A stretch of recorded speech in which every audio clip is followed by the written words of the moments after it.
This is Ryan Murphy. Neil Ciceriga. Kevin James with special guest Dan Hamilton. Yay. Dan, why do you think we invited you here? It's a very problematic thing where you think I'm only going to talk about video games or video game movies, but I have other interests, but you just never ping me about them. Like, we could talk about Frank Herbert's Dune. My wife's been reading it. I've been reading it. If we want to. There's a video game based on it, too. There is. I actually bought it for her for Valentine's Day for the Sega Genesis, which is a video game. Wait, is it based off like the old Patrick Stewart, Kyle MacLachlan movie? A little bit, yeah. The one I'm thinking of, I think it's like a PC game, but there's two versions of it. One with the likeness rights and one without. Yeah, so this is Yeah. a port of it without the likeness rights. Yeah. Yep. Underdog rules dictate that the one without likeness rights is the better one, right? I think it's literally the same. They just changed the graphics. Oh, no kidding. Yeah.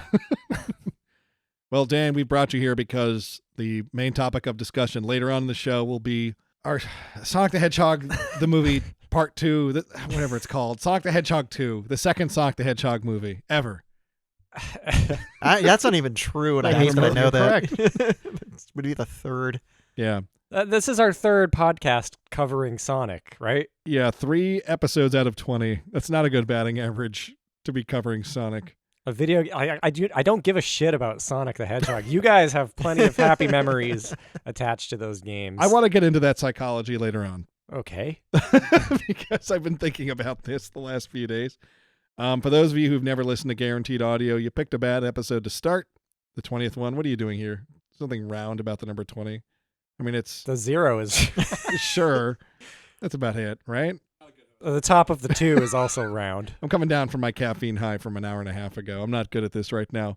Well, Guaranteed Audio, you can find every episode via RSS, which means it's on iTunes, the Google podcast thing, YouTube, Last.fm, I think. MySpace. Yeah, sure. And of course, you can find it simply by typing in guaranteedaudio.com. How did you remember that without having notes? I have them in front of me and I forgot to say that. Jeez. You're on your A game. I'm on my Kevin game. Well, let's get some new business / guaranteed minutes out of the way.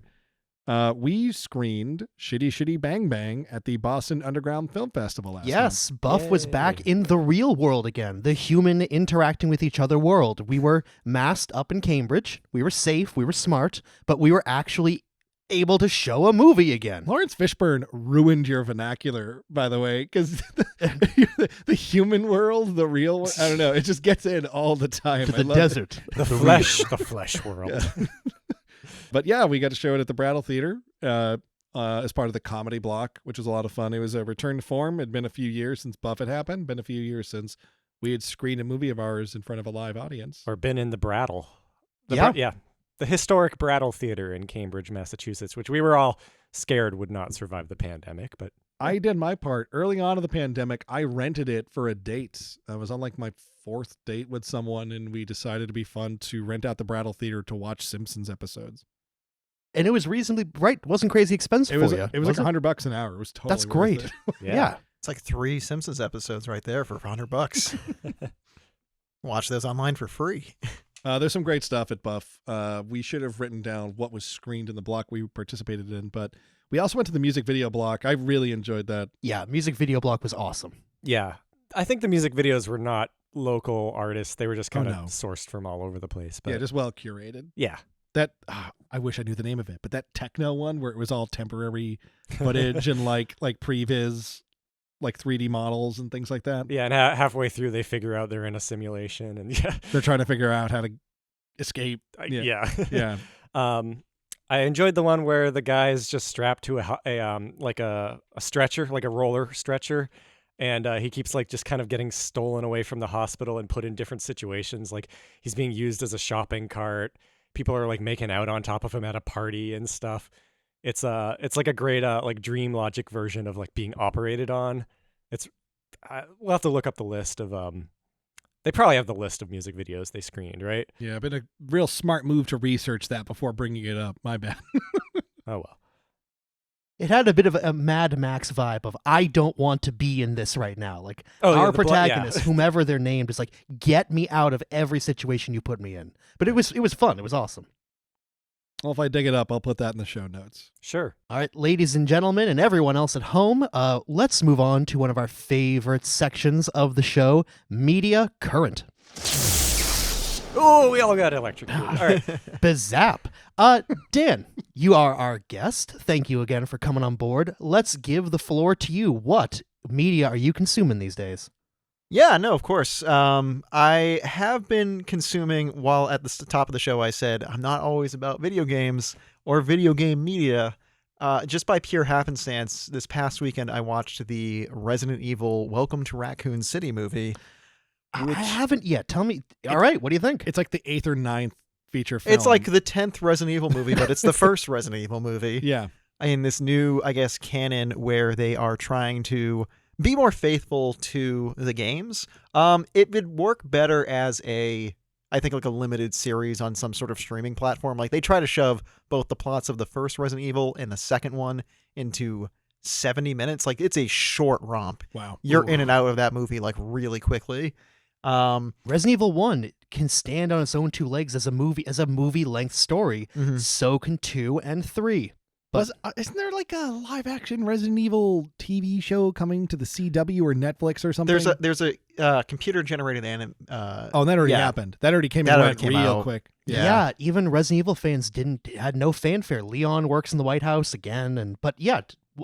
So was this movie fun for Resident Evil fans? Fun? No. Well, I mean, it had a lot of stuff going for it in terms of like the production design. Like the mansion, like the Spencer Mansion, it looked like the opening hallway from the first game, which I only just recently played last summer. The PS1 Oh, game? really? Yeah, the PS1 game. Oh, cool. And what was really kind of funny about the film was that the actors were clearly giving it their all, but the budget was just not there. Like they were going for it. Like I mentioned before the last time I was on, I was saying something along the lines of video game movies and properties can only get better because the people making them must respect the source material. I forgot that producers and money exist. Yes. So you have scenes where like, oh, hey, we forgot to film a special effect shot of a zombie's head blowing up. Let's just add it in post. Right. And it looks terrible. Like there's just this like bloodshot that's on top of a zombie as opposed to like actually having it explode. Gore, modern movie budgeting arithmetic is the worst thing that could possibly have happened to action scenes and gore in films. Because whenever there needs to be blood or like a gunshot in a movie nowadays, 9 out of 10 times, they're clearly deciding in post how to do it. Like, are we going to have any red in this? Because red means rated R. Are we going to actually have blood? Like even Rambo movies now, you watch them, it's like this just doesn't look like any of this is happening. It's really alienating and off-putting. If you're making a movie about friggin' zombies biting people, you probably should get some top-of-class gore effects people to be on set. And they just didn't do that. Like, No, not at all. movie hot glued together no. and add the edit. Yeah. The- No, I mean, someone has to clean that stuff up. Yeah. What are we spending? $50 million here? Oh, we are? Oh, well, we just don't want to spend it. We just want to keep it. The funniest effect to me was early in the film. So if you're familiar with Resident Evil 2, there's the truck driver. He gets bit after. Guy's a maniac. Why'd he bite me? Yeah, it gets bit, and then eventually he crashes his car. They change it a little bit where his dog, he has a little Rottweiler who becomes infected, and the Rottweiler goes in the cab with him and then bites him, and then he does the crash. The Rottweiler was the sweetest animal I think I've ever seen on film, and they clearly could not get him to look like an A evil mean dog. Cerberus zombie dog. And so like they did this effect where they clouded the eyes and like added fake anger to the dog's eyes. And it was clear like the dog couldn't even bark. Like the dog, like they were adding that barking sound effect off screen, and then you cut to the dog and it just has this doe-eyed look like, I'm a zombie. Love me. Is it Chris Redfield, Jill Valentine, and Leon and Claire Redfield? I mean, that's too many people for one. Yeah, no, it's everyone. So Okay. it's Claire, it's Chris, it's Jill. Wesker's in it, and Wesker's a little bit different than he typically is. Like he's in on the take, but he's not an Umbrella employee. He's just a corrupt cop. He's not a Matrix Oh. guy. He's not a Matrix guy. No, he's none of that. He still gets, What about Barry? No, Barry's not in it. Now I'm not watching it. So you and Brooke, our mutual friend Brooke, Yeah. who hasn't been on the show, but Yet? both of you told me similar things, which was, you told me like a week ago, Dan, you know what, Kevin, if you were like 17 years old and this movie came out, you'd probably have a soft spot for it. And Brooke told me, Brooke and her girlfriend went and saw it and told me like on the drive home, Brooke texted me saying, "Listen, this movie's not Hamlet, but it's a lot of fun." Like, did you have that? You don't like the Doom movie? No, I didn't like Doom. Is it better than Doom? Yeah, I'd say it's better than Doom. I think the reason I mentioned that it would be 17-year-old Kevin's favorite film is the last time I was on, you had mentioned how disappointed you were with the Paul W. Anderson Resident Evil. And this one, it's not that. It's still a bad film. Yeah. And it's not fun in a certain points. The Neil McDonough, very prolific character actor, he plays William Birkin in it. Oh. He's clearly chewing scenery. He's having a great time. Good. But the actual G variant of him just is literally a CG head that they slowly protrude out until they get rid of him and say, okay, can you just, ADR a couple grrrs? It's a shame that the Resident Evil 2 movie didn't get made in like 1986. You know what I'm talking about? You ever like go back and watch like, what was the movie that the Reanimator guys did that was based off of like an old From Beyond? From Beyond, Yeah. yes. Like that type of movie, that budget of movie would be a great like lateral move for the Resident Evil games to be adapted. Like that would be a long time ago. We did a video game movie discussion, and Neil, you specifically asked, "Hey, what films have you seen that would feel the most spiritually in line with Resident Evil? What's the closest you've seen to the Resident Evil movies?" And I've thought about it a lot since then. Yeah. And I do feel like I haven't seen Hollywood do it. It's strange, and it doesn't seem that complicated. Like abandoned setting with zombies and eventually like some sort of like apex monster. What is the one I just saw for the first time ever about the abandoned ship with the apex monster at the end? Oh, Deep Rising? That's it. Oh my God. Yeah, that's totally it. Yeah, Deep Rising, cult, awesome. Oh my God. Who directed the Mummy movies? Even if we don't recall their name. Stephen Sommers? Yes. Stephen Sommers made a movie in like 1997 that got released around the same time as Titanic about a luxury ocean liner that gets stuck in the middle of the ocean. And it's like 20% Star Wars, 50% Resident Evil 1 and 2.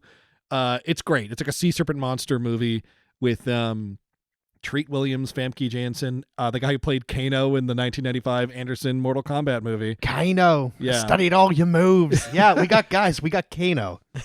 But no, that movie comes pretty close to it. That movie comes pretty close to it. But anyways, not to railroad you. So you what would you give it letter grade wise? I'd probably give it like a C. Like if you're a big like I can't ever pronounce his name properly because I want to say Donald Logue fan. Mm-hmm. He plays Chief Irons in the film. Okay.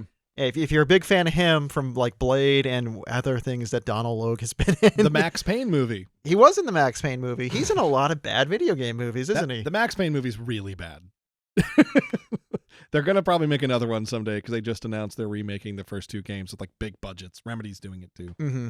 But yeah, I'd say a C. If you like the Resident Evil games, like give it a watch. Like just go in with very low expectations, but be impressed that there's a lot of actual game lore. Like going back to what I said about respecting the source material. Again, there are stuff that make it way more in line with the games, and you're like, hey, that is what I remember playing as a kid or as an adult at 33 last summer. And that seems to really tickle people's fancy. I mean, we're going to get into the second Sonic feature film later on, and that seems to be the reason fans are really happy with it.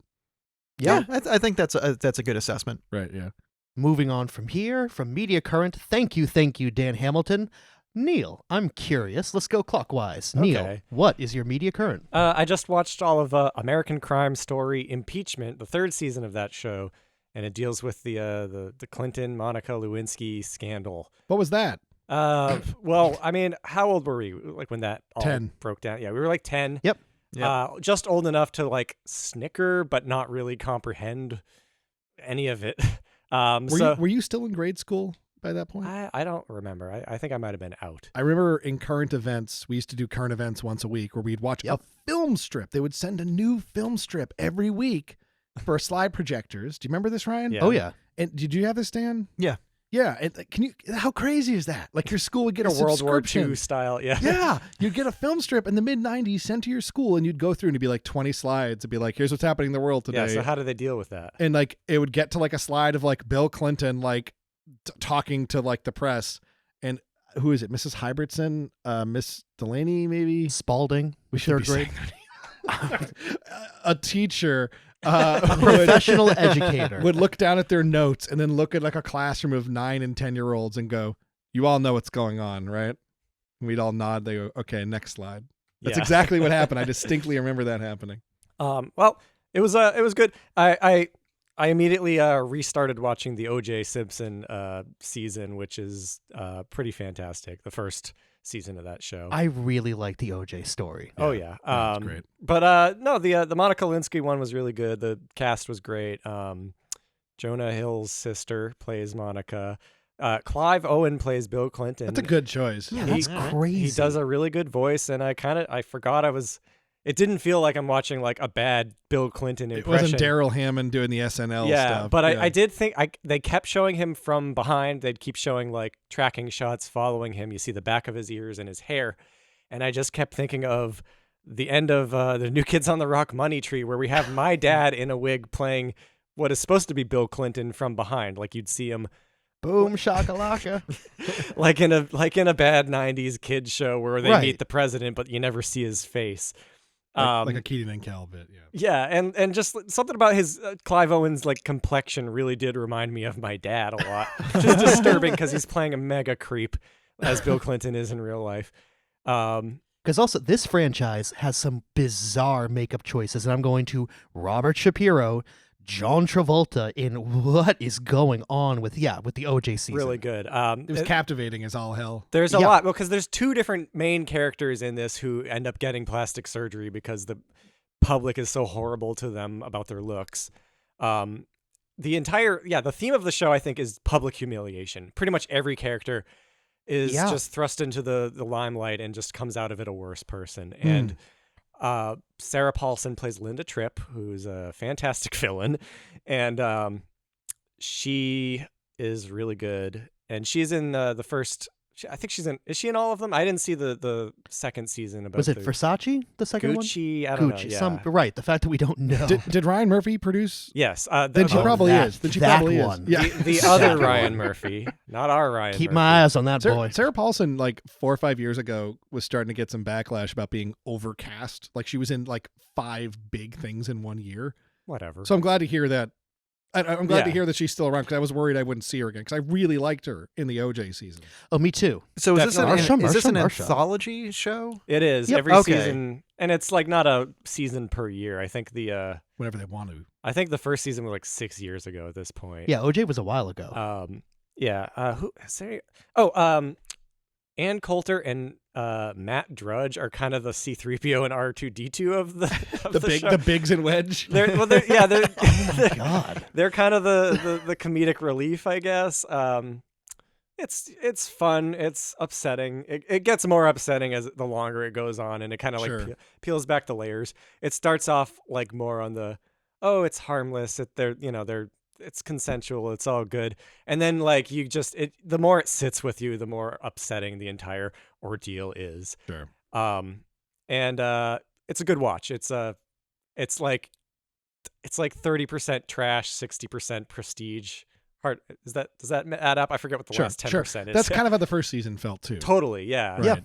And the first season, I just rewatched the first 2 episodes, which are the most explosive. They have the murder being discovered, and then they have the white Bronco car chase, and really puts you in the sense of just like how absurd and shocking and unexpected the whole thing was. I haven't watched it. Has anyone here watched that Tommy and Pam Anderson show that's on right I now? did. No, it's on my queue though. It feels like it's cut from the same cloth. Exactly. Right? Yeah, when you just described the amount of like prestige versus trash, and we can't talk about the Tommy Lee Pamela Anderson story without discussing trash. Yeah. But absolutely, I mean, obviously, in the year 2022, when you finish this story, you feel really bad for her. They humanize her in a way that the world really didn't. I had heard she didn't approve of The show.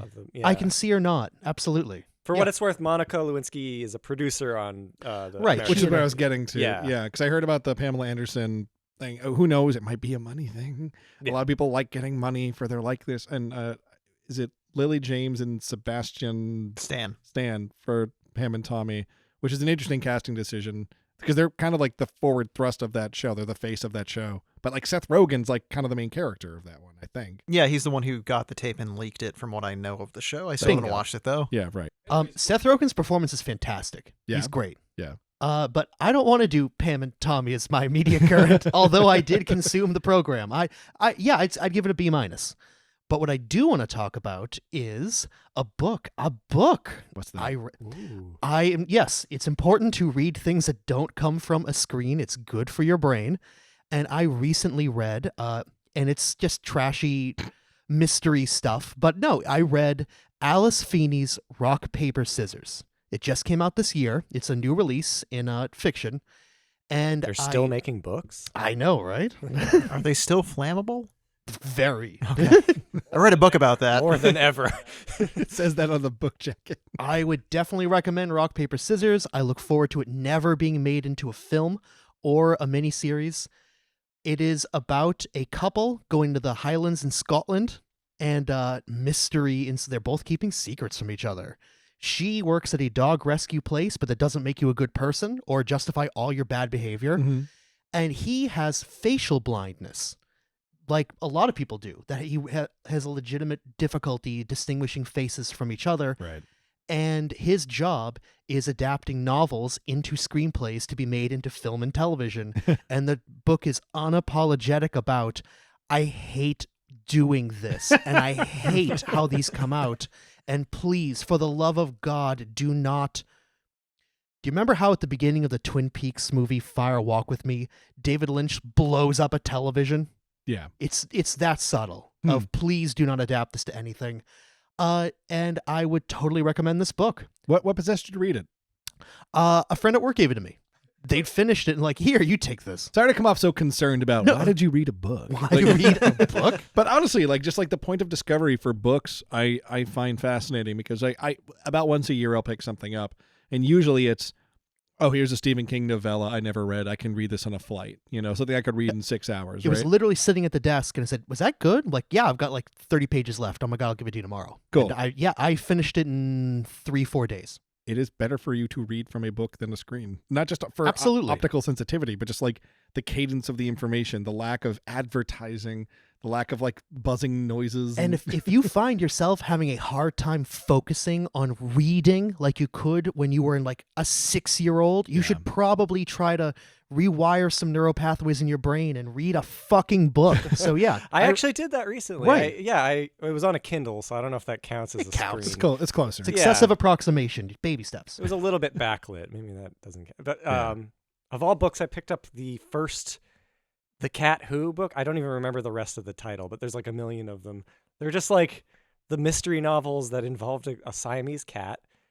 They were just lying around my house for my entire childhood. My mom read them, and I was like, I'm gonna. Oh yeah, this that rings a bell in my brain now. Yeah. Yeah, and they were like big in the 80s, and I didn't realize the first one's published back in the 60s. The Cat Who Could Read Backwards? That must have been it. Yeah, the first one is about it's about a cat. Sorry, that was just too easy. It was too easy. It's barely about the cat. I was surprised actually because I thought they were like cozy mystery novels, and they are cozy, but this one takes place in the city. It's not out in the country, and it's way more Mad Men than I was expecting. It's in the 60s. Nothing like Blue's Clues.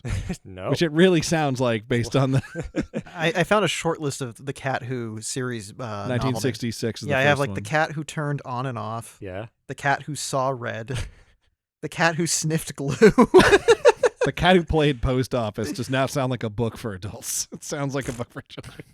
The Cat Who Knew Shakespeare. The weird thing about that series is I think 4 of them were published in the 60s, then nothing for 20 years, and then they started up again in the 80s. They dusted that off when kids are clamoring for the Cat Who. The Cat Who Lived High. The Cat Who Wasn't There. The Cat Who Moved a Mountain. The Cat Who Said Cheese.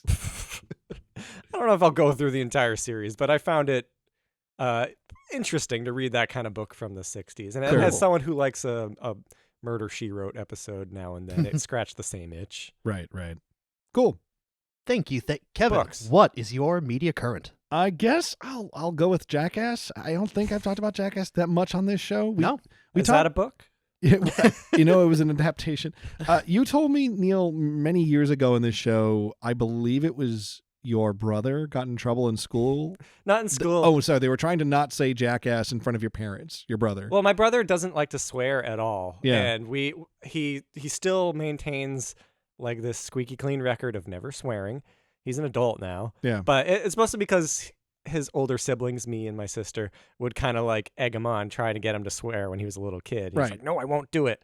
And to the point where I remember once he was trying to refer to the show Jackass, but he didn't want to say it, so he called it Jack Butt. Jack Butt. Jack Butt. That's kind of great. I It's love cute. I always think of that. Ryan and I went with a few of our friends, Corey and Craig, to Bingo. see Jackass Forever opening weekend at the Randolph Movie Theater. Theater was laughing, howling the whole way through. I was excited for that movie months in advance because I just knew I was in for a good time. The Jackass stuff never fails to make me belly laugh. It has for over 20 years, which is crazy to think. I don't know. Should I get into the show or the movie? What do you think? The movie, because we knew that this production was compromised by COVID. Yeah. And like, is that gonna be a bummer? Like, absolutely not. No, the movie was still wicked funny. Yeah. Yeah. So the funny thing about Jackass is, the TV show itself from 2000, the year 2000, ran 4 seasons, something like that. That show quickly begat the movies. And the movies are what are at the front of my mind when I think of Jackass, particularly the second movie. They recently put the show up on the Paramount Plus, and I went back. I've collected the DVDs of Jackass. I used to have a Johnny Knoxville poster in my bedroom when I was in high school, and I went back and watched those original skits on DVD because the DVD set they put out wasn't actually episodic. It would be you'd put it in, you'd see the opening title of Jackass. They'd show 90 minutes of skits, then a credit sequence. That's the end of the DVD. That's all they put out for a long time when it came to the show. Paramount Plus put out the actual 22-minute, this is what was aired on MTV episodes of the show. So I went back and I watched the first season, and I didn't realize how much of that first season was recycled. Like, if you watch the first 3 episodes of Jackass, you're seeing a lot of the same footage reconstituted, recycled, re-edited. Bam Margera going, hey, I'm going to beat up Phil, my dad. And it'd be the exact same footage over and over again. So it's kind of like Sesame Street. Yes. Taking pages out of that playbook. But watching those episodes juxtaposed against the new movie, it is heartwarming to see the betterment those guys went through. They are better people. I was watching an episode of the first season of Jackass last night where it must have been the Christmas episode. They had a Christmas episode of Jackass. And in it, Johnny Knoxville dresses up like Santa Claus, and they go to some local fried chicken restaurant, and he buys 100 chicken wings and 100 Cokes. And they put Johnny Knoxville on a sled, and they drag him down a street dressed as Santa Claus, and he's like handing out chicken and soda to people. And the skit was called Santa Goes to Skid Row. Mm-hmm. I had never seen this. I didn't remember it. And I'm watching it, and it's really uncomfortable because it's Johnny Knoxville hanging out with poor people who are coincidentally, almost none of them are white. And he's handing them fried chicken and soda and stuff. Yeah. And everyone's excited to see. Everyone's having a good time. Everyone's laughing. It's Jackass as it's always been. It's at its best when everyone's laughing along with those guys, not when they're beating up their parents like Bam Margera would do, But to go from that to the new movie, we were sitting in a movie theater with a bunch of other adults losing their minds laughing. They have a few new cast members in the new movie that are much younger because, Johnny Knoxville, I think, is 50 now. He's like an even 50. Yeah, I think he just turned 50 this year. Yeah. And the stunts the older guys are doing, like Steve-O and Chris Pontius, most of it. What kind of stunts are they, Kevin? They're all male full frontal nudity. That's the joke. Like, hey, we got them naked for this. And it is clever. Honestly, like, for what it is, they are thinking. Hey, you got to see it. Like, I'm telling you, like, they do think of, like they have a bit where Steve-O, they get the bees. They get a swarm of bees, and they take the queen bee, and they attach it to Steve-O's penis, right? They're not, like, torturing the bee, but it's, like, using some adhesive or something. And are you sure? It's not Steve-O's penis. So yeah, that's a good point. They take a swarm of bees, like a bunch of drones, a bunch of male bees, and they open up a container and they all just fly over like an old like Goofy cartoon. The whole like silent film humor aspect of Jackass that's kind of always been there. Like there is kind of like white trash Buster Keaton vibe to Jackass, even from the earliest episodes of the show. It's closer to the Three Stooges than the Marx Brothers. They've gotten Yes. better. The movie, once that first movie hit, they really got their act together. It is crazy to go back to the show, right? Because the show still has its moments, but I think it's purely nostalgia. But the movies, I do think, have the right kind of like belly laugh, white trash Americana stuff that I'm okay still going back to all the movies. And the newest movie, against all odds, There's it worked. a woman on the Jackass crew now. That's crazy. God forbid. Like, right? They do some. We've come so far. They have one. They have a younger guy named Poopy in the movie that's really funny. Tell us about Poopy. Yeah. Poopy's hook is that he's played up as the dumb one. He's by the end, And you his like name's Poopy. Poopy? I mean, you don't dislike him when you start, but like, oh, Poopy, like, yeah, he's endearing. there's a rule in quality. Is. There's a rule in comedy that if you really want to make like intelligence work in a comedy troupe, you always have to have like the brains of the operation, like a Beavis and Butthead thing, where like there's the one that's like perceived as the smarter one. Or like Mo. It's a good. Yeah. Or Mo, or like in Tommy Boy with Chris Farley and David Spade. Like that was the dynamic in that movie. Yeah. Poopy is like there to make Steve-O look like the Mo. You know what I mean? Like Yeah. it works. It does work. It is very funny. The opening of the movie is absolutely incredible. I found out today, Ryan, the opening set piece of Jackass Forever. And if you've seen the movie, you know what the hell I'm talking about. That scene alone cost $3 million to make. What? They went over budget. They went over schedule. They were there till midnight, 3 nights in a row or something. There was an interview with Chris Pontius put out this morning about it. And he was going into like how hard it was for them to film it. Like his wife had to like come up with like new ways to puppeteer what they were doing. If you've seen the movie, you know what the hell I'm talking. I don't want to ruin it. It's really funny. You got to see it for yourself. Spike Jonze, I believe, was directing this segment. He's on set. You can see him in the back. Yeah. Well, He was always affiliated with Jackass. Yep. Yeah. I mean, they Eric Andre's there. He's great. Eric Andre's. Yeah. That's a match made in heaven. Oh yeah. It's a fun movie. I recommend it. The show it's interesting. I'll say this one last thing about the show. The Jackass show always had the opening warning, like don't imitate this, don't send us tapes, etc. On Paramount Plus, before that, there's another warning that says this show was made before modern social norms. That's like the warning. Because they get asked for it all the time. I've seen it on like Reddit and YouTube and Twitter. So I'm like, come on, put out the old show. I just want to watch it the way it was broadcast way back when. There's skits that just were never released on DVD.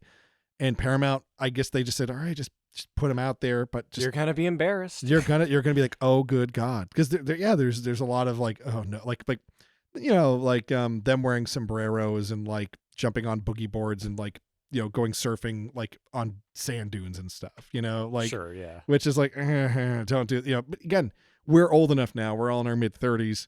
That was 21 years ago, 22 years ago, that is a huge beat culturally far back. You know what I'm saying? Like we were Absolutely. I was born in 87. 22 years prior to my existence was 1965.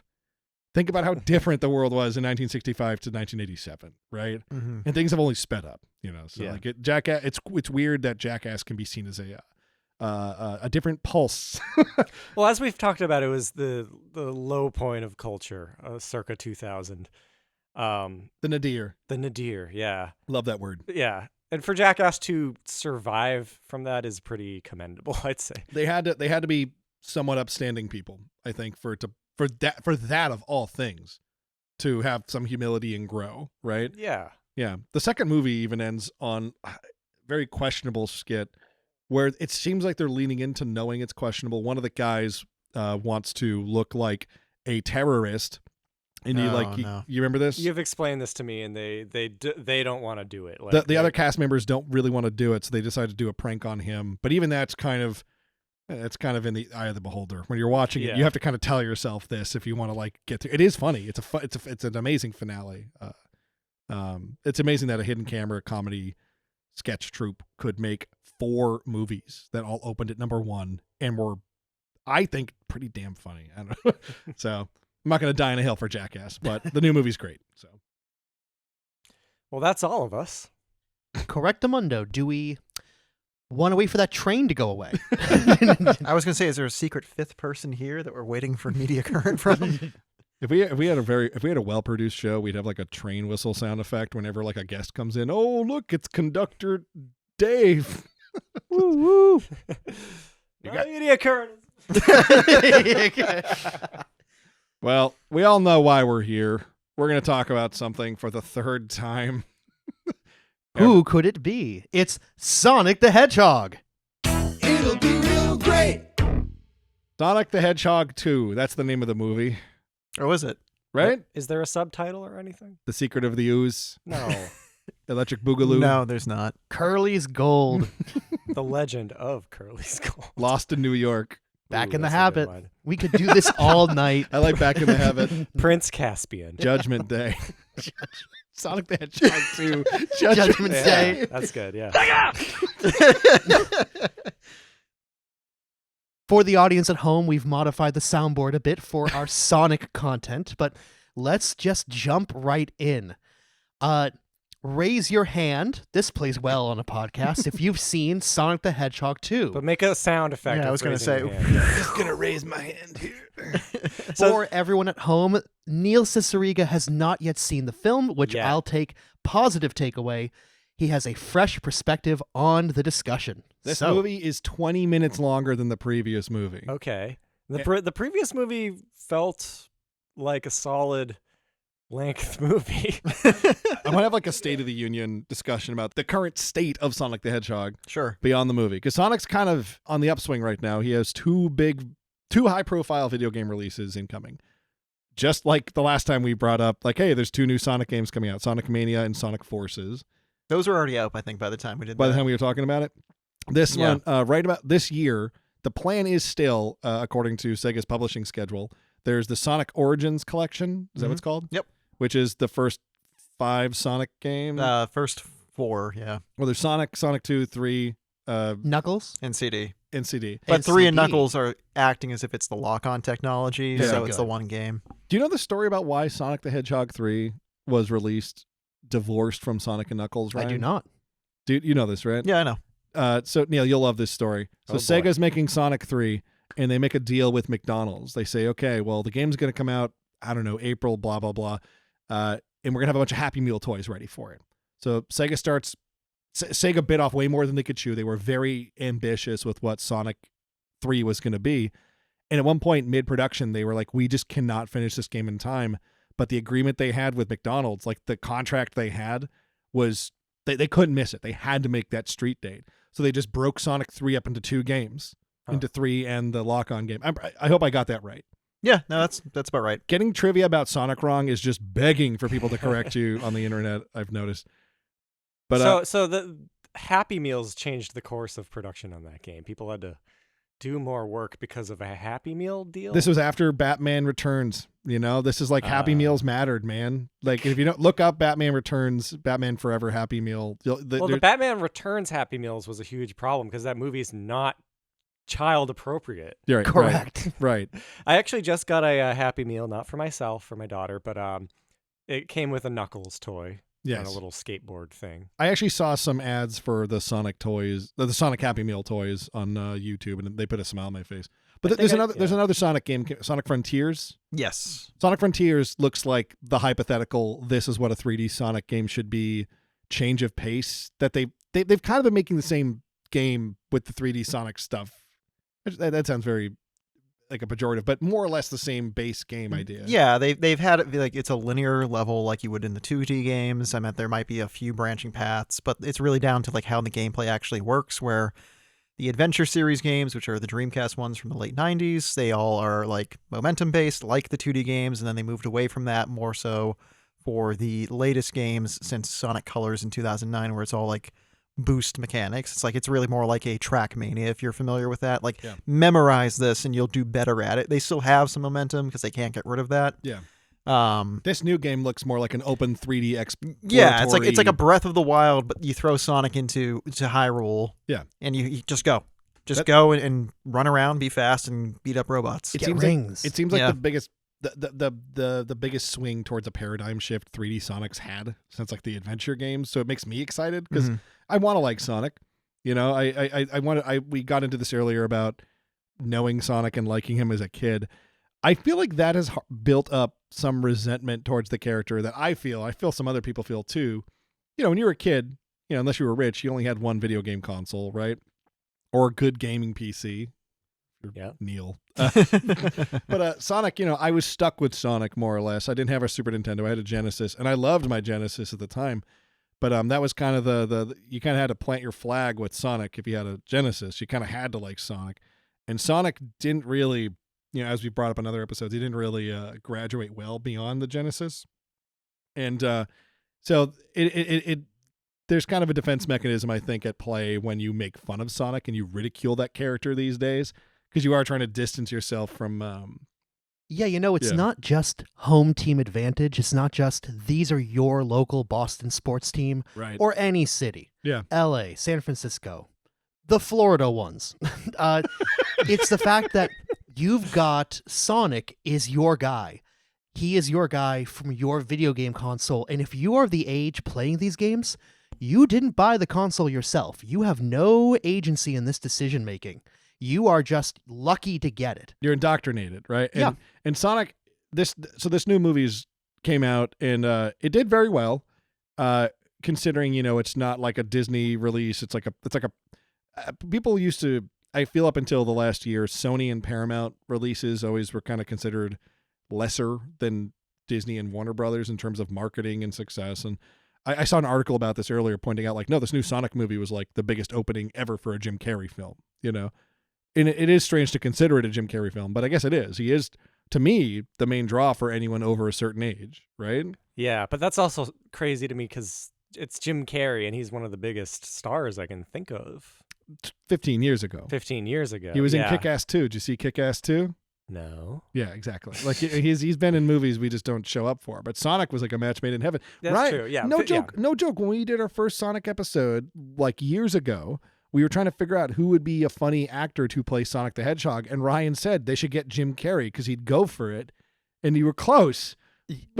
I would have never cast him as Robotnik, but man, would I clearly missed that opportunity. Yes, he's a fantastic Robotnik. Were you expecting him to be like dressed up like Grinch style as Sonic, or I imagine fully CG? I imagine mocap CG. Okay. Ryan, were you thinking costume?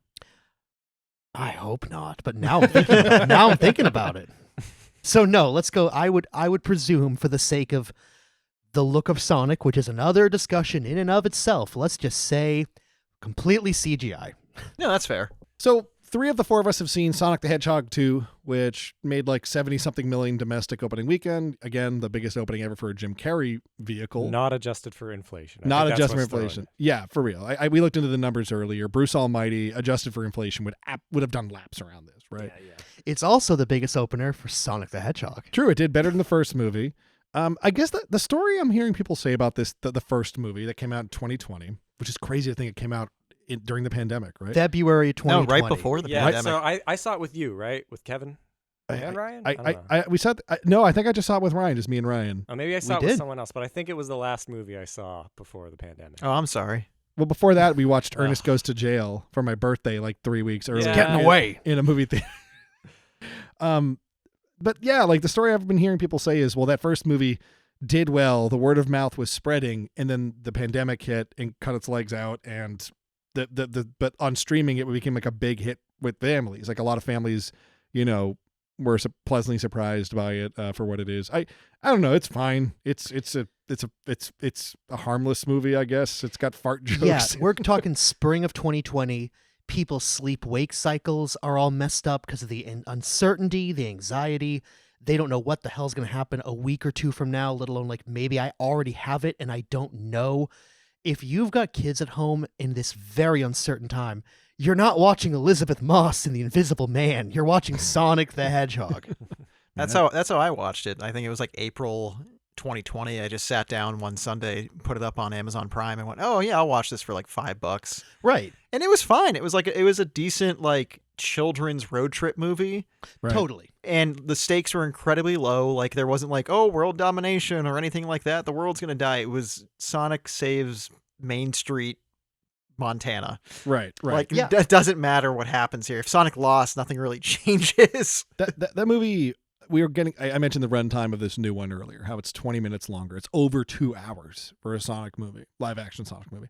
And I wonder if the first movie, infamously had the character redesign, re-editing, reanimating that set the movie back a couple of months. I do wonder if when the folks at Paramount sat down and said, okay, pull out the tackle box, we got to fix this Sonic movie, if they just looked at the runtime and said, just cut 15 minutes out now because we just can't spend another $50 million. It's got to be less is more here. I think the animation in the movie looks a little bit better. I still don't think it looks all that great, like the CG in it. I that's the thing though. Is this a kids movie? Is it? Because that's become a big defense of these movies. I know Sonic's not a mature. It's not a mature topic. It's not an adult story. But it feels like it's marketed towards everybody because that's how all movies are now, right? Yeah, it's a family movie. A family movie. Yeah, That's a good way of putting it. It's got a little bit of that Shrek or even the genie from Aladdin vibe because there's so many pop culture references, particularly in this second one. The Rock gets brought up again. Dan and I had a funny back and forth the other day where I said, "Oh yeah, they make 2 Ghostbusters references in this movie," and you pointed out, "No, It was one Ghostbusters reference within like a 5-minute time frame. They just did it twice. they made the same Yep. reference twice." Mhm. Batman gets talked about like Vin Diesel, etc. And I don't know. I feel like it's almost a weird defense shield. This movie gets like, well, it's for kids. Don't criticize it. But I don't know. Which is me trying to psych myself up to not be too harsh on it because I do think this movie's a little worse as a movie than the first one. But it seems like most people who love Sonic think it's like the cat's ass. They love it, like Well, Is that a there phrase? more fan service in it? oh, well, Oh God, yeah. Well, they definitely go for broke a bit more. You get more of what you remember. Like you get to see Tails and Yeah. Tails flies an airplane. It's a red biplane, just like you want. Knuckles is a bit adversarial, and then he becomes our friend, just like we want. There's a big Okay. Dr. Robotnik looking robot that looks looks like like Dr. Robotnik. Robotnik. spoilers. Oh, I'm Kev- sorry. Was this the Kevin, spoiler part? I remember for the first movie, you like took me aside before I saw it, and you said like, "Hey Neil, get ready. There's like a big wink to the fans towards the end of the movie."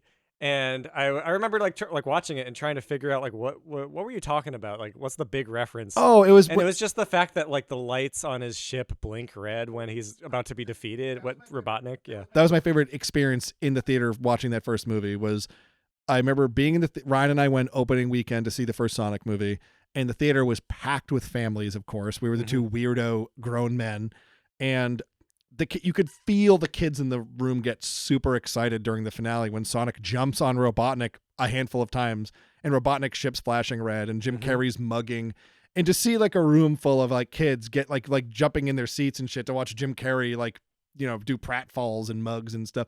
Yeah. That was fun to me. But no, it was the blinking red thing. It just seems so obvious to do that in a video game movie, and I've never seen it. Yeah. Right? Yeah. You know what I'm saying? Like, oh yeah, make them blink red. Do it, right? And there's stuff like that in this movie. There's I feel like I'm losing the plot here, but this new movie goes more for broke with like, to hell with it, just do the bigger stuff.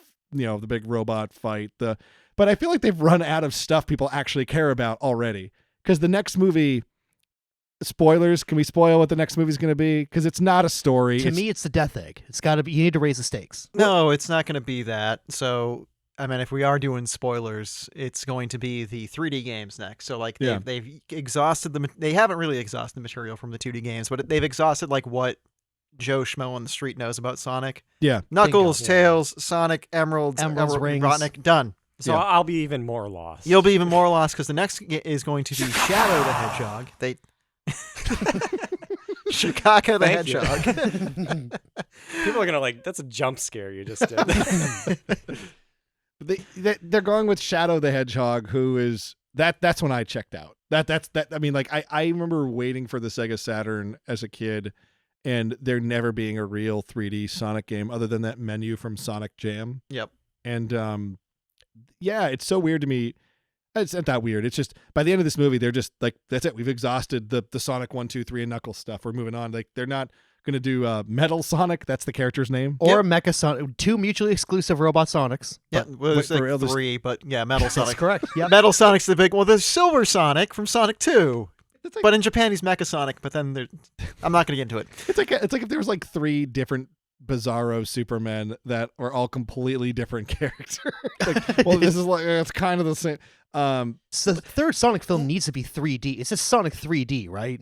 Right? No, it's going to be Shadow. It's going to be Sonic Adventure 2 because they set up in this movie. And this is like, I had like my come to God moment with this movie in the theater where I'm like, oh, they set up Gun, which is the paramilitary organization from Sonic Adventure 2. And then they were talking like right before the credits or right at the end credits. They're like, oh, we've uncovered this project from 50 years ago. And I'm sitting there silent to myself because I know you two don't care. I'm like, oh, it's Shadow. Because Shadow's like a project from 50 years ago. He's an artificial life form.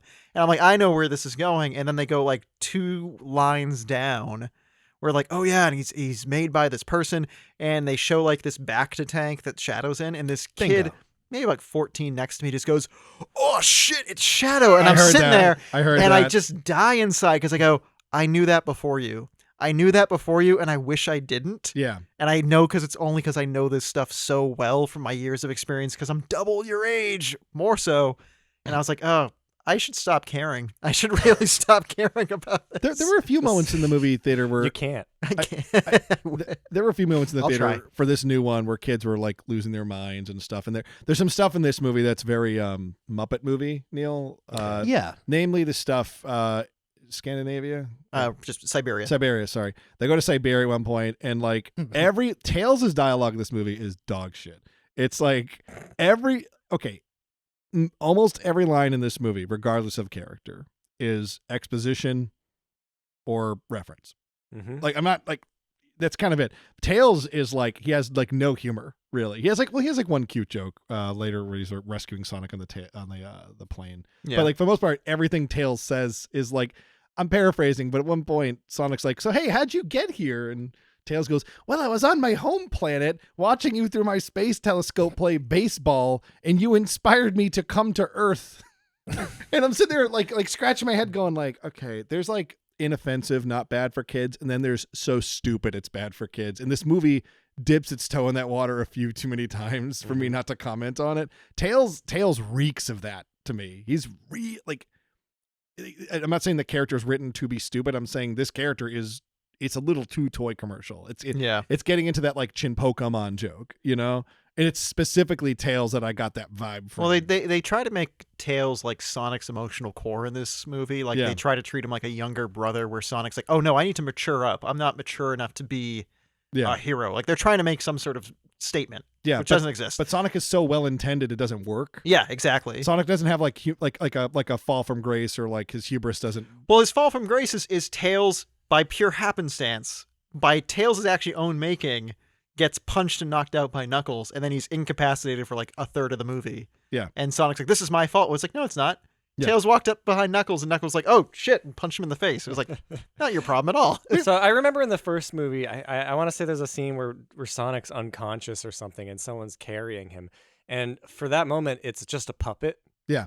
Does that ever happen in this movie? Do you ever... No puppets? Damn. No. We should take a step back, and this is my fault. We should take a step back, and the cardinal ingredients of this movie are Sonic is still on Earth hanging out with James Marsden, and Sonic wants to be a superhero. He considers himself a hero based on the events of the first movie. Do they refer to his actions in the first movie as Sonic saved the world? Or is it just he stopped Robotnik? I think they referred to it as he saved the day and stopped Robotnik, and that was it. I mean, I already said it was Main Town, some town. Main Street, some town, Montana. There's a misalignment of scale there, and I know I'm being way too particular about this movie. That I guess it's a fart joke movie, right? There are fart jokes in this movie, like so you kind of just the movie's telling you out of the gate, like just lower the bar, you know. But you know, I do think movies for children can be smarter. I truly do think they can be. But Sonic, the first act of the movie, tells James Marsden, hey, you know, I want to be a hero. It's, you know, I want to be out and about doing, you know, da, da, da. And then James Marsden says, it's like the most tapioca, like Uncle Ben, Jonathan Kent, like, oh, one day you will help people. Not yet. Yeah. That's kind of the movie, like writing the check it cashes later when Sonic beats Robotnik again. And I don't know, like I get it feels a little extra commercial than it needs to be. I think you could be a little more emotionally complex once you know this movie's going to make money because the first one did so well. And like Sonic, Sonic never really makes a mistake. Robotnik and Knuckles just go after Tails at one point, and it's not really Sonic's. I mean, I don't know. I guess that Sonic, wasn't even the point of that. It was literally Sonic and Knuckles were having like this come to moment where like, oh, we're not too different, and they were about to actually reconcile. Yeah. And then Tails goes, because they wrote Look Tails out, down. Sonic! Yeah, look out, Sonic! I got you. And Knuckles is like, whoa, boom, just hits him in the face. Yeah. So That's Knuckles no one's fault except Tails. So Knuckles is in the movie. Yeah. Idris Elba plays Knuckles. He was having a blast. Yeah, he was good in it. Right. Yeah. This is the craziest thing, Ryan. What you noticed something about Idris Elba's performance that no one else has pointed out. He sounds like he's talking out of the side of his mouth, which Knuckles the Echidna is often drawn that way. Yeah. Animated in a way that like he's kind of like a Sylvester Stallone snarl. Your ears are crazy good because when you said that in the theater to me, I remembered seeing behind the scenes footage of Elba doing the VO, and that's how he did it. He did it to imitate like the Felix the Cat like mouth on the side thing. Yeah. And he could just. You don't need to go that deep in here. Honestly, it just makes it sound like your audio's not clean enough. It didn't sound like it sounded like you're talking out of the side of your mouth. Yeah. Which is fine. Yeah, they're not paying me enough to use both sides of my mouth. All right, I'm only using the left side of my mouth. You want full he's good in it. Elba. You pay. No, I think kids are going to remember him fondly from the movie. Totally. And Yeah. I do think Knuckles is kind of a hard character to make memorable, and they found an angle. They do the whole like he's too literal, like he thinks everything you say is like to be taken on face value. He's reading like a chat log between Sonic and James Marsden, and he's just like, oh, it's I'll be home soon. He's not there at home. Okay, this one says ... and he's seeing like the Facebook thing where someone's typing a message. The ellipses. And he thinks that's something that's supposed to be read. And he just keeps reading it because it keeps popping up over and over. Yeah. And Jim Carrey's waiting for him to stop doing it. That's a funny scene. Jim Carrey, there's more Jim Carrey in this than the first movie. Right? Definitely. He's great in it. I mean, I actually think I think his performance is smarter in the first movie. In this movie, it's just more like, just give them what they want. Yeah. Yeah, you might be remembering the opening scene as Sonic being a hero, stopping a bank robbery as Blue Justice. The opening credits, the opening of this movie is Robotnik on the Mushroom Planet, just going with an elaborate "I hate this hedgehog" Rube Monologue. Goldberg machine made of like stones, and he's talking to a Tom Hanks castaway like rock of his Agent Stone, made out of a and rock. relaying how he's been trying to figure out the best ways to make mushrooms edible or drinkable. There's a montage of like 200 days. There's a montage of Jim Carrey like trying to like turn mushrooms into other type of food. There's a great payoff though. Later in the movie, he finally gets back to Earth and he meets up with Agent Stone, who's like Igor from the first movie, who runs a coffee shop. Right? I would say more of Mean Bean Machine. the Mean Bean Machine. But the payoff is he makes these amazing lattes, which is a carryover from the first movie. Yeah. And he's so excited to give Jim Carrey one. He Dr. Robotnik one. He makes it. He hands it over to Robotnik. He takes a sip. And Agent Stone's waiting with bated breath to see what Robotnik says. And Robotnik goes, needs a little mushroom. It's a good gag. Good gag. Agent Stone is a weird character here because he's a bit of Igor. He's Smithers. I'm going Waylon Smithers. He's Yeah, Smithers. It's Smithers and Burns like full through and through. Robotnik has always sort of had that kind of like Scratch and Grounder were like the original versions of that in the first cartoon made by Deke Entertainment. And Deke. Deke. Dick. It never stops. That joke lands every time. It's true. And he's always had a sort of Dick. Sorry. Not sorry. No, it's fine. He's always had that kind of like sidekick character, like when they did the serious Saturday morning cartoon. He has that sniveling Snively. little. His name was literally Snively. His name was Snively. Okay, perfect. Which was his Perfect. nephew, Snively Robotnik. First idea, best idea. He needs a name like Poochie, only different. Poochie? All right. And that's carried over to the games. He has like Orbot and Cubot now who play like that role of just someone for him to play off of because he needs someone to play off If of. this movie came out in like 1994 at the height of the classic Sonic games, it would be David Hyde Pierce. And he could be Kelsey Grammer. Kelsey Grammer is Robotnik. Now Oh, I'm man. thinking of. Now we're all thinking it now, right? Oh yeah, I could easily Yeah. see Oh, it. dude. Sorry to. As you were, Dan. Thank you. No, that was it. It was just like Robotnik in a vacuum can work, but he needs someone to play off of. Oh yeah, so and they it's- made I think that it's better sort to of have a character. human being Yeah. than a robot for this particular performance. I actually think I actually think the interplay between the two of them is well-informed acting. Mhm. I don't think it's just like it is Mr. Burns Smith. Totally, yeah. Quick aside, Dan, because you could help me with this. In my minimal Sonic research preparing for today, for our recording, I have a lot of memories of Scratch and Grounder. Mhm. They're clumsy. They never get Sonic. They're sort of a Team Rocket. They're not good at their job. But there's also the monkey. Coconuts. Now, it's implied, help me if my memory is serving me correctly, that he was built first, and then Robotnik picked Scratch and Grounder. He chose them over of Coconut, you said? Yeah, his name's Coconuts. What's the deal with Coconuts the monkey? Oh, I don't know the lore of the Sonic Okay. cartoons that well. I mean, I know the games. I mean, they're all based off of enemies from Sonic 2. Coconuts is the first Yep, there's enemy you monkeys see in Emerald Hill. Grounder is from Labyrinth Zone? no, it's from City it's that poisons? Sonic the Hedgehog. aquatic, not aquatic. It's a level, and then Steel Mill nightclub town. Yeah. You know, we're all on the same page. Aquatic Ruin. I got Vatican there. City, 1999. Aquatic Ruin Zone. What was He that? pops out of the side. Sonic and Garfield Activity Pack or something. Oh yeah, that's real. MC Hammer's Haunted House Simulator. No, I think there was a real one that I found, like a really obscure Sonic. Oh no, and- I was being serious. okay, yeah, no, yeah, I yeah. wasn't. And then Scratch is a clucker from Wing Fortress Zone. That's the name of the lame yeah, localization, but I don't remember. I remember from the cartoon though that Coconut was the slightly more competent of that trio, but he didn't get a lot of screen time as much as Scratch and Grounder did because bumbling buffoon robots is funnier. So, Yeah. so we all paid $15 to see this movie. Neil didn't, so we're privileged. Neil, ask away. What do you want to know about Sonic the Hedgehog 2? Any post-credit scenes? Nope. Yeah. Well, Yeah, Shadow. I thought Shadow was before the credits. No, it was like mid credits. Oh, mid Yeah, credits. mid-credits. Yeah. Shadow. Any surprises in the cast or like Cool cameos like Lance Hendrickson. anything like that? Nope. Was Lance Hen- No. I was gonna say, did I This forget? movie Lance does. Hendrickson? This movie goes out of its way to never subvert your expectations, except for the Siberian scene. That's the scene that felt most like a Muppet movie. Tails and Sonic are so adorable in that scene. They're in the freezing tundra and they see this like bar, and they put on like ski gear and snow boots and stuff, so they look like humans. Mhm. And they sneak in to sit down and get some soup or something. And Tails is an inventor. That's his character. That's like his one character trait. And he makes like a translator that doesn't work so hot, so he accidentally insults like the The Siberian. Russians. Well, yeah, yeah. Oh, he started it. Yeah.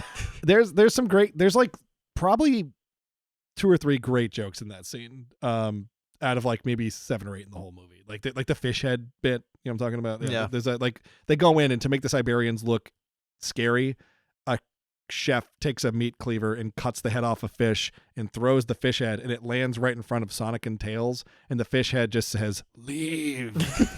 That's pretty good. That's pretty good. That is Like, good. Yeah. Yeah. There's a few bits like that in the movie where you feel like the director kind of like cutting through, like that's a good kids movie joke for adults because it's not just like a double entendre. There is a double entendre about Robotnik's dick at one point. Dead serious. Yeah. Yeah, it's pretty funny.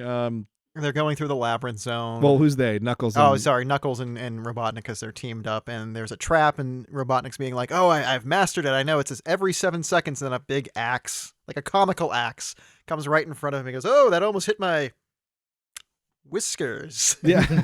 Oh, he says Ah. my mustache. Oh yes, his mustache. Carrie's good in it. Yeah. By the end, I feel like he doesn't know how to not commit. And I did feel by the end he just didn't have any gas in the engine in terms of writing, because the finale is Sonic gets the win button. Robotnik's in his big evil robot suit that he's used Magneto powers to build. Mm-hmm. Because He gets the Chaos Emeralds, then Sonic gets the Chaos Emeralds, and they're good except when they're not, and they're bad except when they're the Chaos Emeralds. Robotnik gets the Chaos Emeralds and it gives him Magneto's superpowers. He can basically do anything, but it's manifested on screen as if he can control metal, you know? Yep. So he makes a big robot suit. He loses the Chaos Emerald, but he can still pilot it because it's a robot suit. Sonic gets the Chaos Emerald, wins. End of movie. There is a cute side. Agent Stone has his own weird little compartment, his own little control panel inside the machine. Robotnik yells at him of you need to read the instruction manual. And then a scene or two later, we see that Stone is reading the manual, and it's just one of the manuals of a Genesis game. Yeah, it has the same It's- a Sega Genesis game. Oh yeah. Same graphic design. Oh yeah. cool. Yeah. So like that's kind of like the blood sugar spikes of the movie. It's Yeah. like every couple minutes, like, hey, here's like this song from Sonic. Here's like, Hey, you know, There was none something of that. What are you talking oh, about? call the ringtone. Oh yeah, they James played Marsden's- Green Hill like for the 1,000th time. Yeah, yeah, The first movie, they play the song on the piano at the end. yeah. Yeah. It's a great song. I think when Robotnik though got the Magneto powers, he had I think what we thought was probably the funniest line in the movie, which was his plans for what he's going to do with this power. That Yeah, was Sonic. great. Sonic is trying to stall Robotnik, and Sonic like kind of like gets on top of a tree so he can be eye level with the robot. And he, what does he say? So what's your big plan, Robotnik? You're gonna get a robot wife and a robot house and like settle down somewhere. And Jim Carrey's like, no, first I'm going to take over America, and then the world, then the universe, then the multiverse, and that might be enough. but you won't be there. His hatred of Sonic is a little too kid's glove. I wish you said, Ryan, you used the phrase, I want what we were talking about, what we hoped the movie would be years ago before the first one came out. Ryan said, I just want Robotnik to have this adult preoccupation. Like, I just want him, I want him in his darkest hours to be like alone in a room somewhere at one point in the movie and just put down a wrench, rub his like forehead and go, I hate that hedgehog. Like, and there's a little, I want a little more. Yeah. He only said hedgehog about 4 times. Yeah, he does He needs to say scream it at more. one point. Yeah. Which was pretty good. He sounded like the Grinch. He was like, hedgehog! Yeah, those always land. Something we have not discussed yet, because it sucks, is the wedding scene that has no CGI, no beloved characters, no appeal to children. too long. No appeal to adults. Yeah, Who's getting? Is it Marsden? James Marsden's sister-in-law is marrying a man that we have no invested interest in, who we later find out, spoiler alert, you're listening to a podcast about Sonic the Hedgehog, like a has month been after it working came out. for the government. Yeah, He is a plant to keep an eye on them because of aliens and Sonic and the Hedgehog.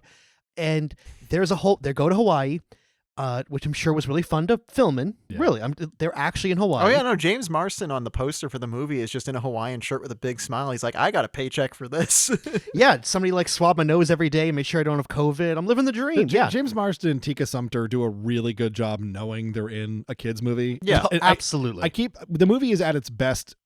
That portion of the formula is at its best when it is going Muppet movie, and she in particular, Tika, gets that because there's just it gets brought up in every review of the movie. There's this weird fatty middle scene at this wedding that's just so boring compared to the rest. Like there's some decent humor and interplay with some of the actors, but it's a complete subplot. There's like a stealth I almost called it a stealth sequence where like a few of the human characters have to like free Sonic and Tails, and it's just that old Simpsons joke, like everyone's wondering where's Sonic, like why aren't I watching Sonic, and it's for like 10 to 15 minutes. Yeah. It's too much. Again, it's a lot cheaper than animating characters. It's a lot cheaper than getting Jim Carrey on set, but it's also not funny or good or worth our time. I think the only thing that was really funny from that entire sequence was we were trying to pretend that James Marsden isn't a jacked dude. Yes, I Yeah. was going to bring this up. There's a scene where it's like a Top Gun beach volleyball scene where the James Marsden's playing volleyball against the groom from the wedding, and the groom they're really playing up. He's so much fitter than James Marsden. Oh, he's so buff. He's got like no body fat. And then when they cut to James Marsden, it's like they did nothing to make him not look. They put like a James- T-shirt over him, and then he goes to shake hands. You see like the bulbous bicep and veiny arm he has because he's been playing superhero roles since It's how movies 2000. are now. Yeah, like yeah. they won't let him look like a normal man. Like if you're gonna do that joke, put him in a baseball tee, put him in a sweatshirt, put him in a long sleeve shirt. If the joke, or just don't write the joke that he's not fit enough. He's clearly cut like a diamond. He's super fit looking. Like you can't. That joke doesn't land. Like we were snickering at it because we were all thinking the same thing. Like, oh, that James Marsden, what a dork. Like, Well, they teamed him up with 3 random dorks, like 3 Yeah. people from like Revenge of the Nerds. Like, sorry guys, guess we're not winning this vault. I'm like, who are you fucks? Oh, yeah. it's like in that Booger. movie. It's like it's like in the Princess Diaries when they try to do the Pretty Woman thing with Anne Hathaway, and it just doesn't work. Right. Oh, she's all that with Rachel Lee Yeah, Cook. it's like, come on. Like, She has glasses. Like, yeah. she's also Anne Hathaway.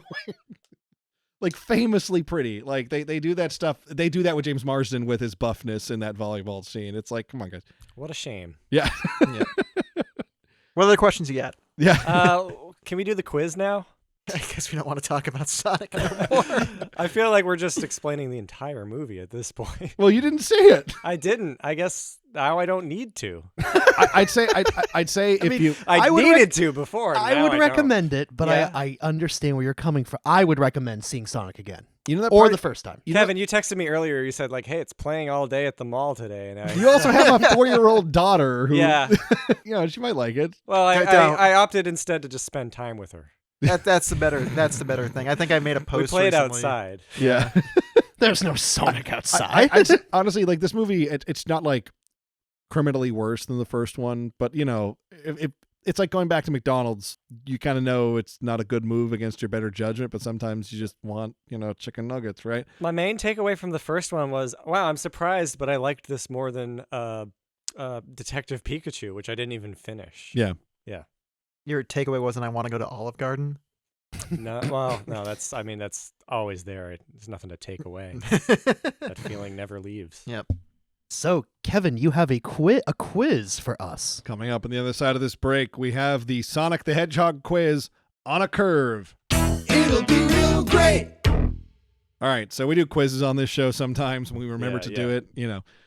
So I'm going to ask each of you a question. There's 3 rounds. You're each going to get one question, All right? right. And I'm going to try and keep a tabulature of the points. That's why I brought this pen and paper here, not to intimidate you. Ooh, fancy. Yeah, pen and paper. Ooh. Yeah, we're really raising the stakes here.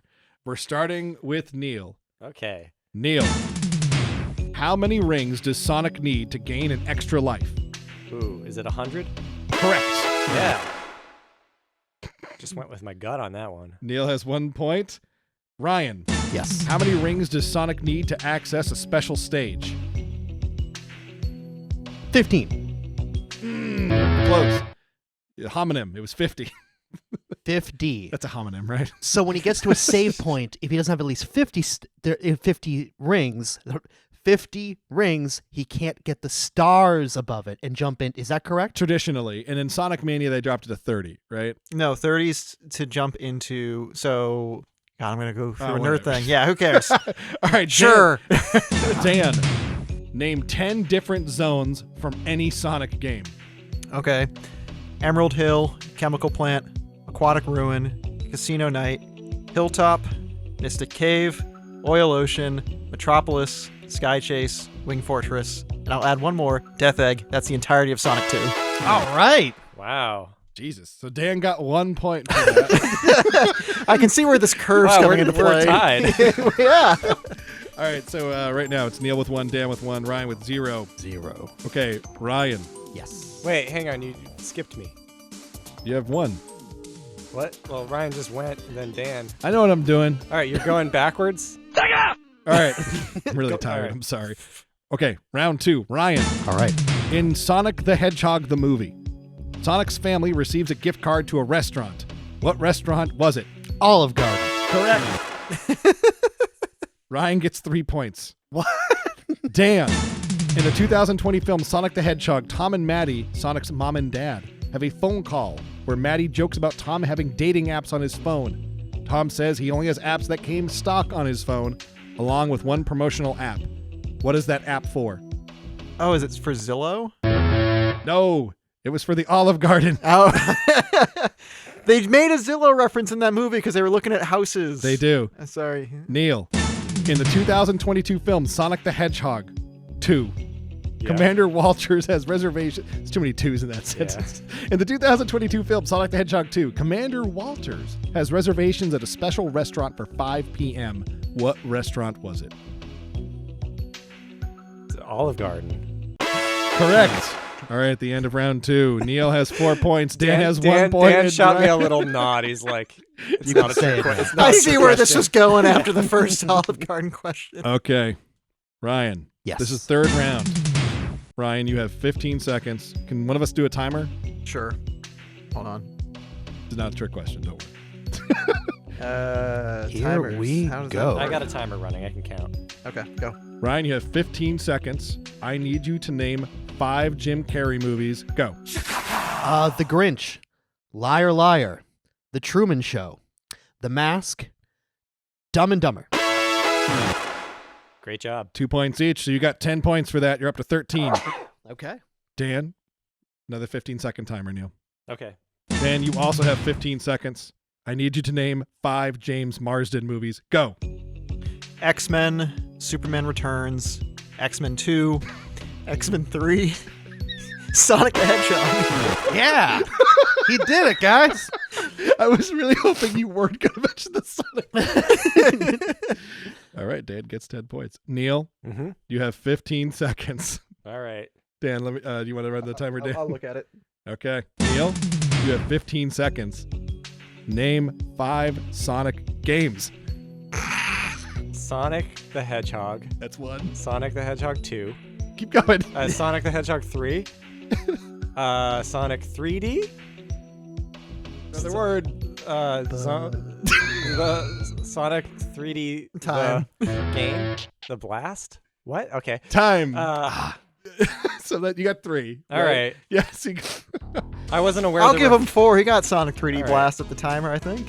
I wasn't aware there were that many games. It's like 30. Yeah, but like real games.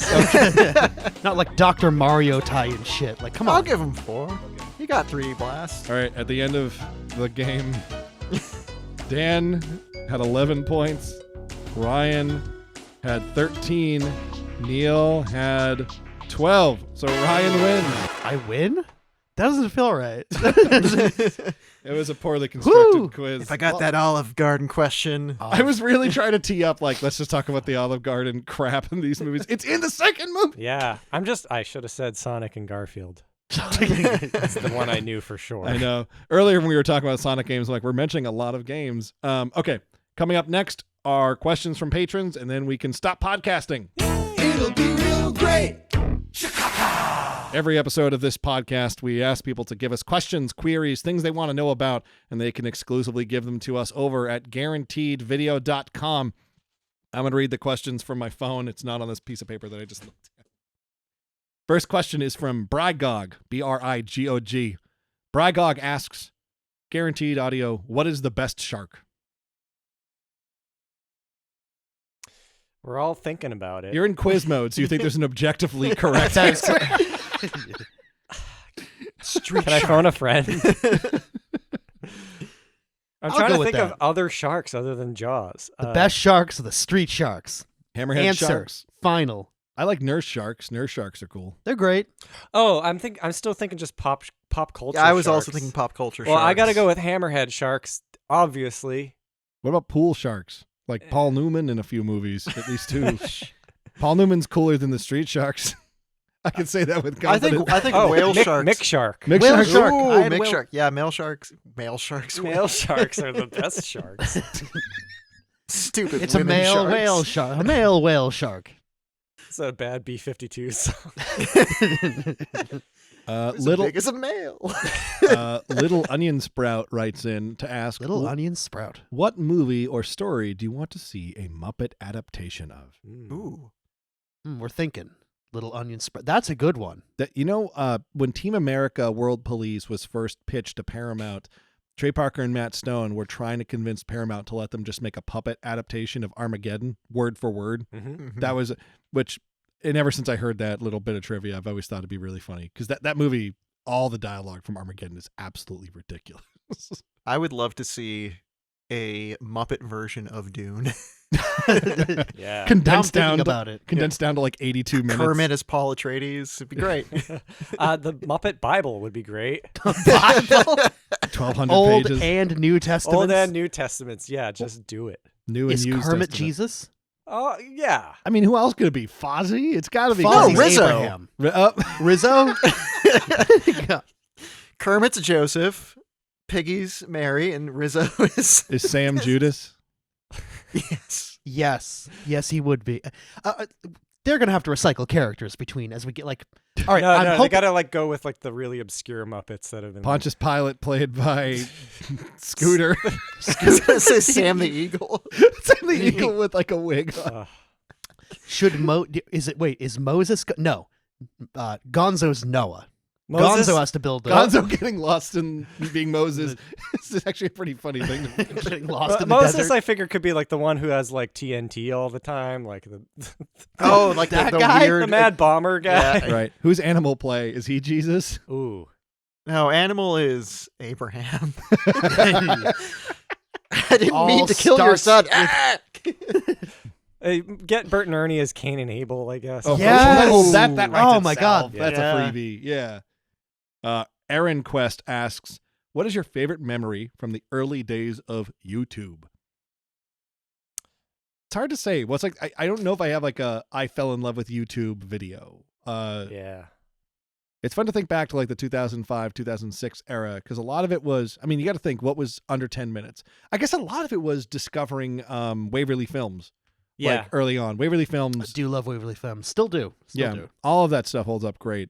And now one of them is making the Spider-Man movies. Yeah, there's a Waverly Marvel movie or two now. Like technically. 4 now, right? 3. 3? I think Yeah. it's 3.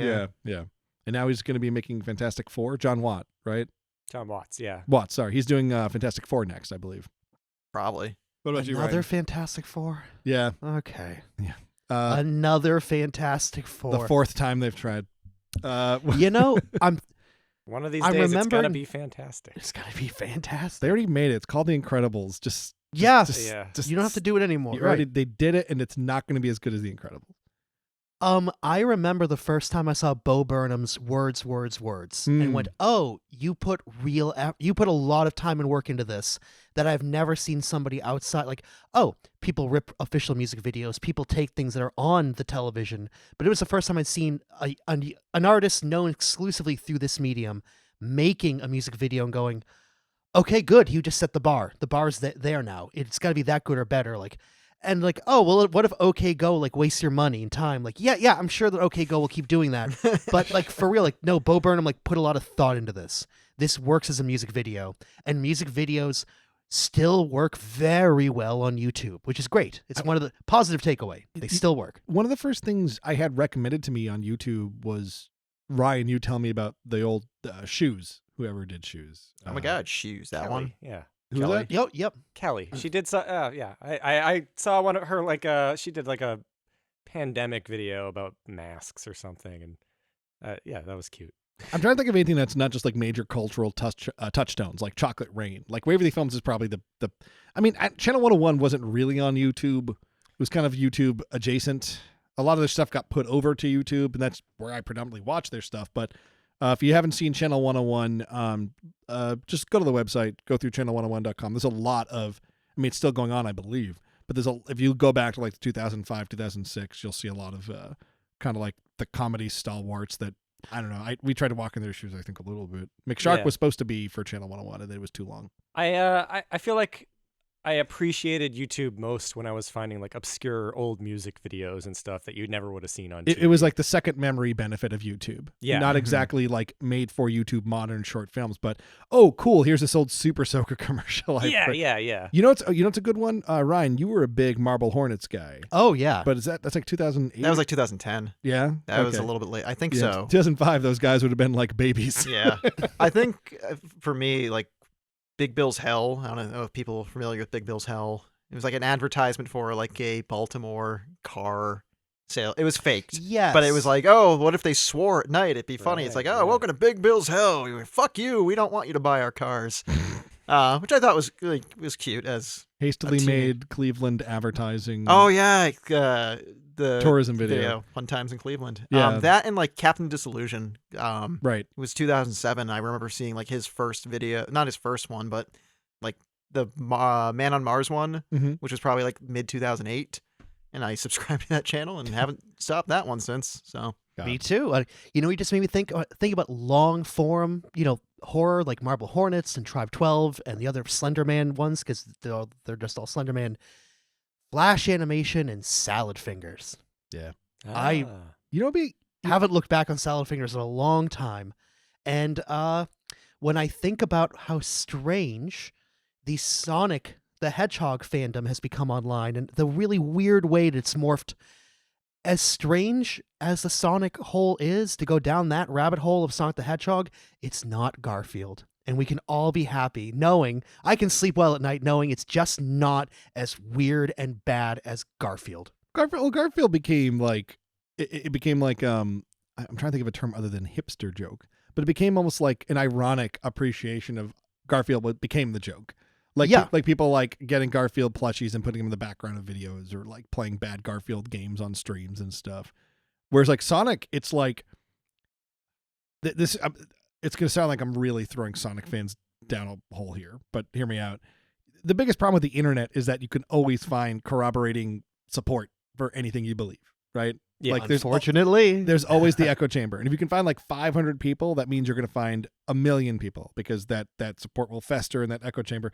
And Sonic fandom is kind of going through that, like in the last few years. Obviously, it's not like liking Sonic isn't this awful thing, but you're finding people who are really like, no, Sonic's like a big deal. It made money. It's like, yeah, it made like 70 million opening weekend. That's good. But like, Sonic's still kind of like devoid of vegetables, like it's not. There are people who like truly feel vindicated by that success. Yeah, like Sonic might have been dog shit for 20 years, but now the movies are making money and therefore they're good. Like, who's laughing now? I've paid my dues. Yeah.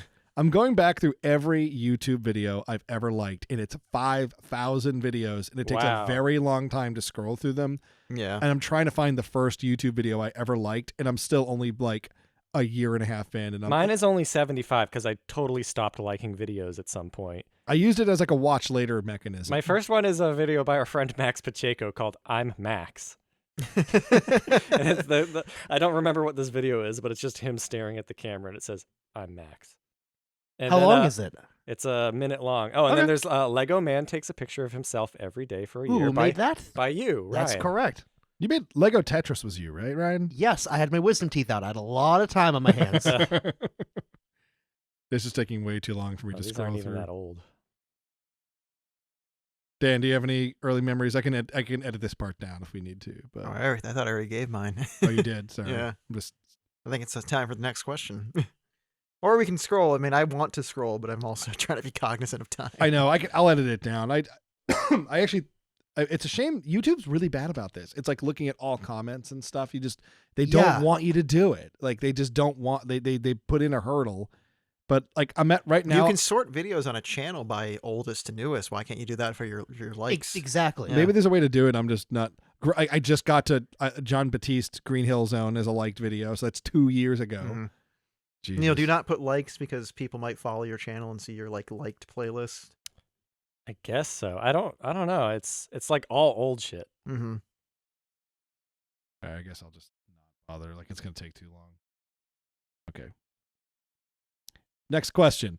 Alex Johnson asks, now that the Riddler has updated his look in the new Batman movie, do you think Matthew Lesko should follow suit and start wearing a gimp mask?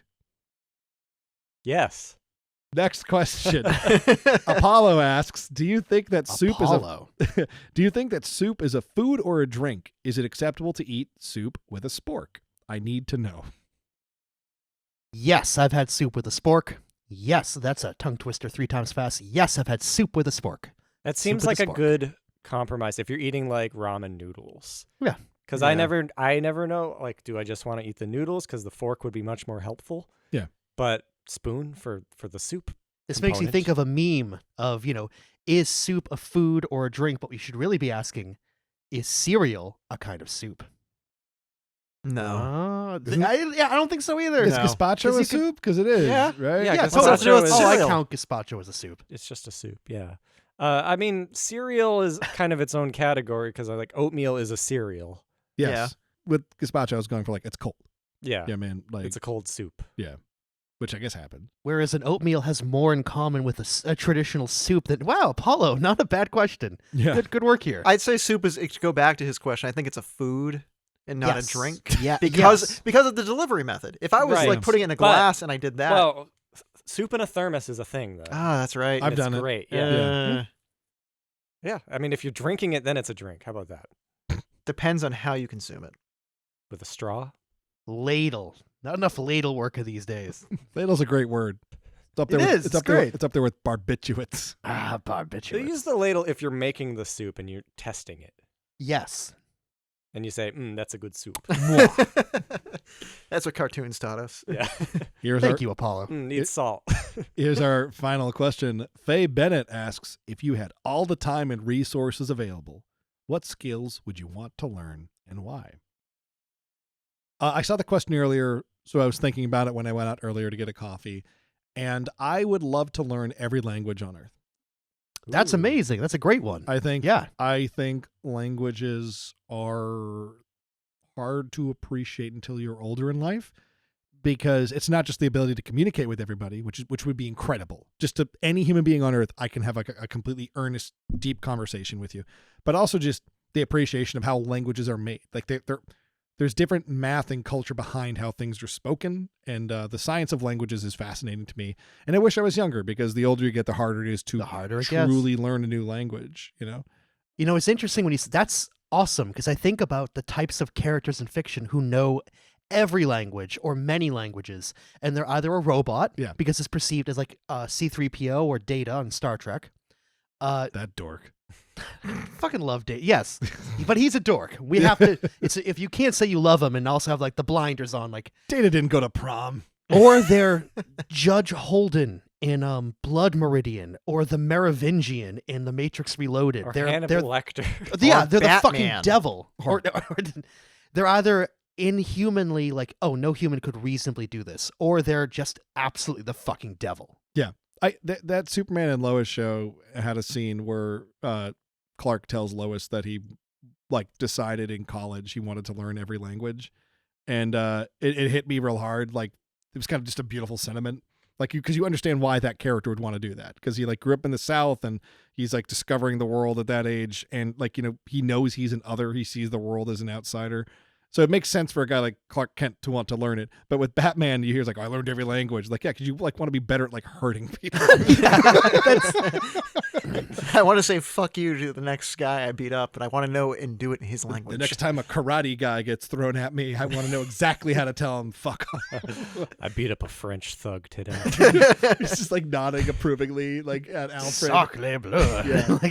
Well, that's a much better answer than the first thought that came to my mind, which is sleight of hand. That's a fun one, though. That would be fun. Right. Yeah. Like magician thief? Like, what do you mean? No, just it would be fun to learn Close-up magic? Close-up magic, yeah. Or Like- stage magic, too. like- If I have unlimited time, learn how to do all that shit. Usually I have enough time to get my mouth away from a microphone. I think the problem isn't even time. I just don't have the patience with myself. Yeah. You made me think of Bill Murray in Groundhog's Day, when Yeah. they're throwing the playing cards in the hat of like, how do you get good at this? Like, just an absurd amount of time. And That's as and far as I'd get. ungodly. It's not really a magic trick. You're just throwing cards a lot until you get better. at it. Murray did practice at that for a spell to make it so he could get the shot done. I'd want to do the what's the name of Ricky Jay had that talent where he could throw playing cards hard enough to like penetrate a watermelon and like really hurt you if you wanted to. He should have played Gambit in the movies. Yeah. Yeah. Now he's dead and he can't. Wow. Or is he? That's the sleight of hand. You should get really good at yo-yos like K-Strauss. I love those videos. Those Those are good early YouTube memory. And I love that he has kind of gotten his foot in the door in Hollywood now. That actor Mark Proksch. Yeah, he was on Better Call Saul. Better Call Saul. He's on What We Do in the Shadows. The show, which is great. Really great show. And on Cinema at the Cinema, my favorite. I feel like this whole episode might be the lowest energy guaranteed audio we've ever done, and then maybe it's just me being self-conscious because usually I'm way more... No. Yeah. I say, Dan, do you Just have an idea, or do relaxed. you want me to buy you some time? No, I think I would probably want to learn carpentry. Mm. Okay, great. Yeah. Useful. Like Jesus Christ. Like- All right. Actually, to go back to the Muppet question, the Muppet Bible adaptation, Jesus is the only human in the movie. Daniel like- Day-Lewis? Daniel Day-Lewis as No, Jesus. no, it's got to be someone who's like was respectable but Oh, clearly yeah. needs the paycheck. 'Cause that's kind of how it always feels, right? When they do with it, like Like Michael Caine in 1992. Yeah. Right. Who played what's his name in Clockwork Orange? Malcolm Oh, McDowell? Malcolm McDowell. Malcolm McDowell is Jesus Christ. He's clearly too old, like 35, huh? Trying to 35. He's he's got like a Beatles wig on to make him look, to make him look more like his Clockwork Orange hair. trying to talk empathetically, like, no, I'm the son of God. Oh, Gonzo. I mean Moses. They just Now I'm picturing like John C. Reilly, someone who like just casting to the wrong type. Will Oh, Ferrell. I don't think it's gonna hurt, fellas. Like, Trying to think. Okay, when's the movie made? Let's pin that down. The Muppets do the Bible. Yeah. That's their Icarus moment where they get too close to the sun and everyone turns on the Muppets. 2001. 2001. 2001. Oh, also like the low point of the Muppets too. oh yeah. Wait, when was so it's- it should be like post-Passion or like really pre-Passion. Yeah. Ooh. So they yeah. have to be in the same Passion was conversation. 2000 so like Exactly. 2004, like a year after Passion. Oh, It's made man. on the Russell heel. Crowe's too big a deal at that point. Yeah, he did Gladiator 4 years prior. Yeah. Beautiful Mind. So yeah, they he's couldn't out. get him. They couldn't get Cinderella Man. Like, yeah, Cinderella Man. he's on his A game. Jack at that point. Black. him. He's at his. I've seen height of Jack his Black powers, play too. Jesus Christ. Oh, really? Yeah. That makes sense. It's almost not. It's funnier That's if too it's someone good, who's actually, yeah. right. Lance Hendrickson. What about he's Christian scary. Slater? Ray Romano.